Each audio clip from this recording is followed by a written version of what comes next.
दोस्तों नमस्कार।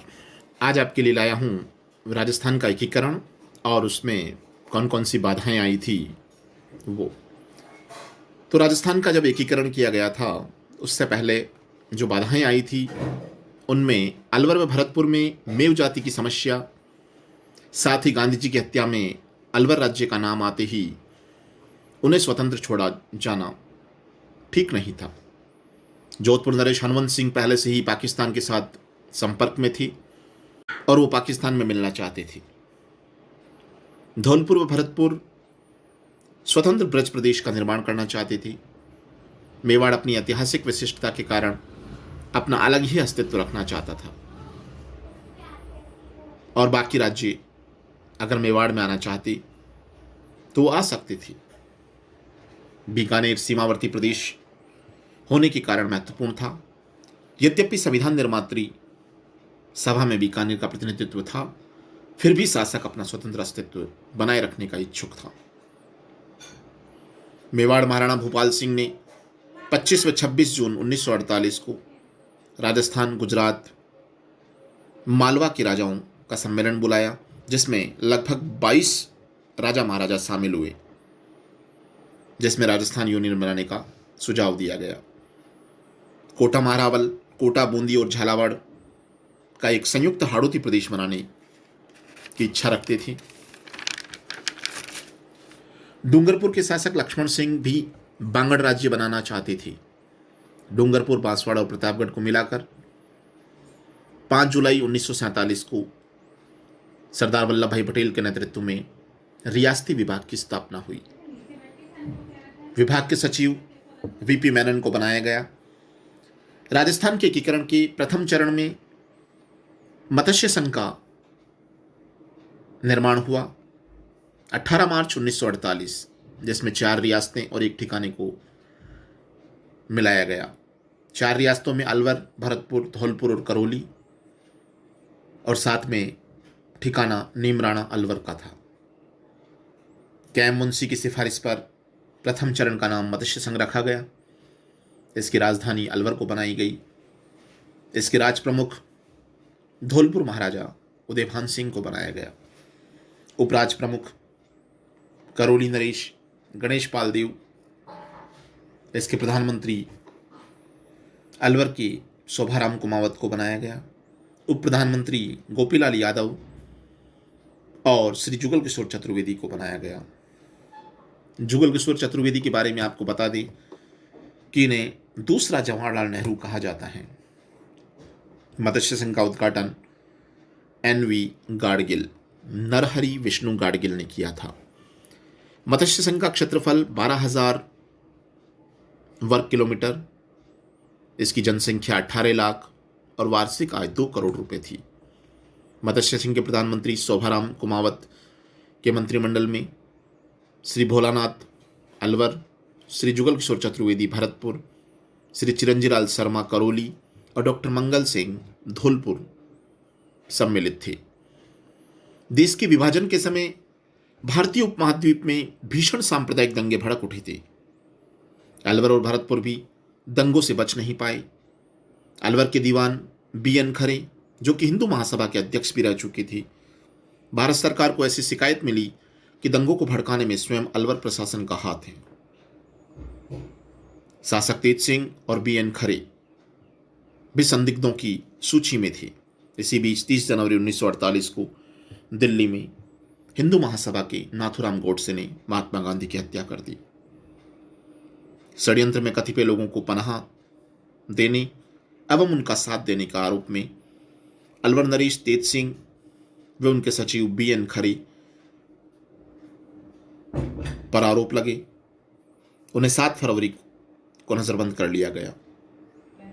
अलवर, भरतपुर तथा उससे लगी धौलपुर व करौली चारों ही अपना पृथक अस्तित्व बनाए रखने में अक्षम थी, अतः उन्हें मत्स्य संघ में सम्मिलित कर लिया गया। राजस्थान के एकीकरण का दूसरा चरण, पूर्वी राजस्थान, जिसका निर्माण 25 मार्च 1948 को हुआ था। इसमें 9 रियासतें और एक ठिकाने को सम्मिलित किया गया। ठिकाना कुशलगढ़ बांसवाड़ा था 9 रियासतों में डूंगरपुर, बांसवाड़ा, प्रतापगढ़, शाहपुरा, किशनगढ़, टोंक, बूंदी, कोटा, झालावाड़ व कुशलगढ़ ठिकाना था। पूर्वी राजस्थान की राजधानी कोटा रखी गई। इसके राज प्रमुख कोटा महारावल भीम सिंह, उपराज प्रमुख लक्ष्मण सिंह और इसके प्रधानमंत्री गोकुल लाला सावा शाहपुरा को बनाया गया। पूर्वी राजस्थान का उद्घाटन एनवी गाडगिल ने किया।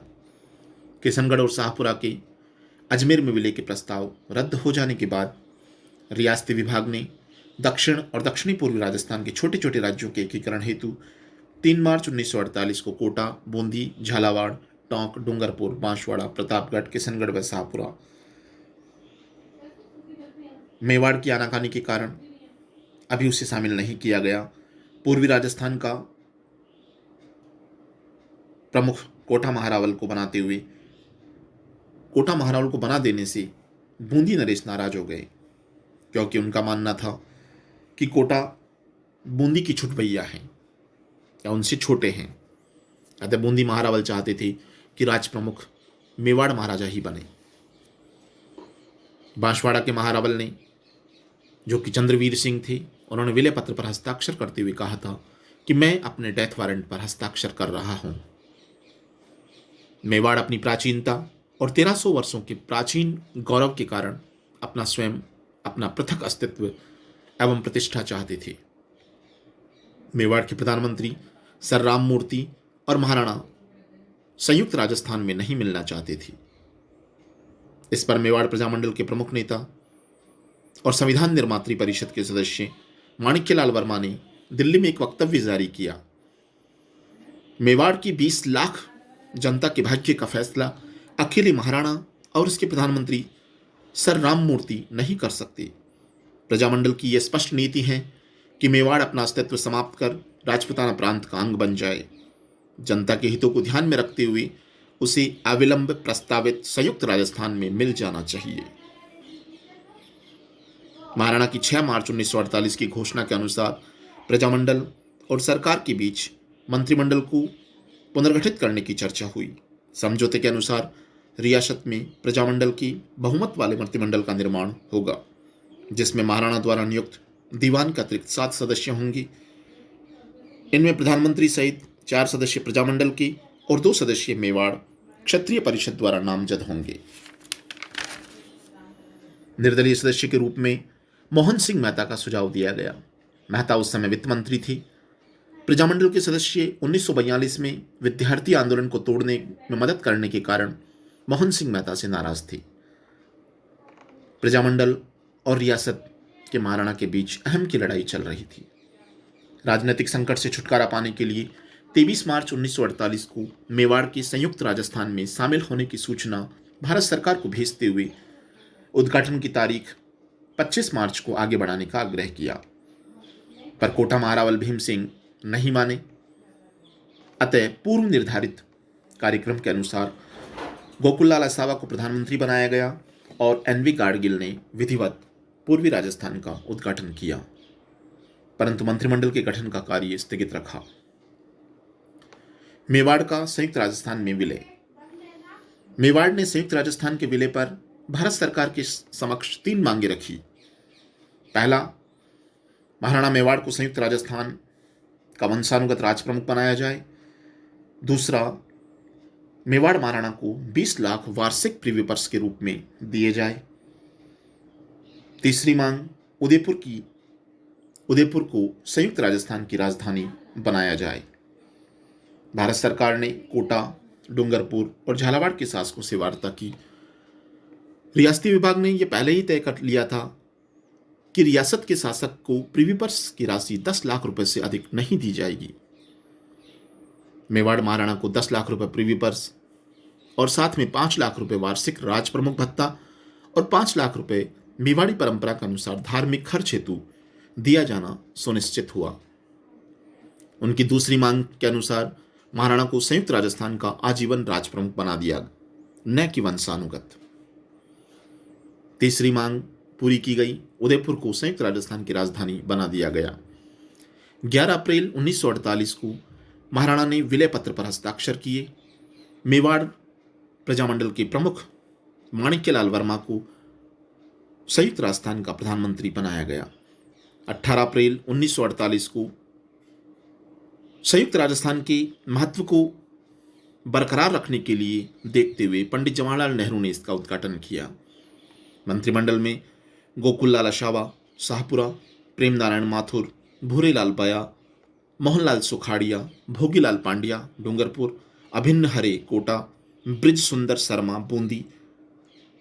इस प्रकार राजस्थान की एकीकरण का तीसरा चरण संयुक्त राजस्थान पूरा हुआ। अगले वीडियो में राजस्थान के एकीकरण की शेष बचे 4 चरण हम देखेंगे। जय हिंद, जय भारत।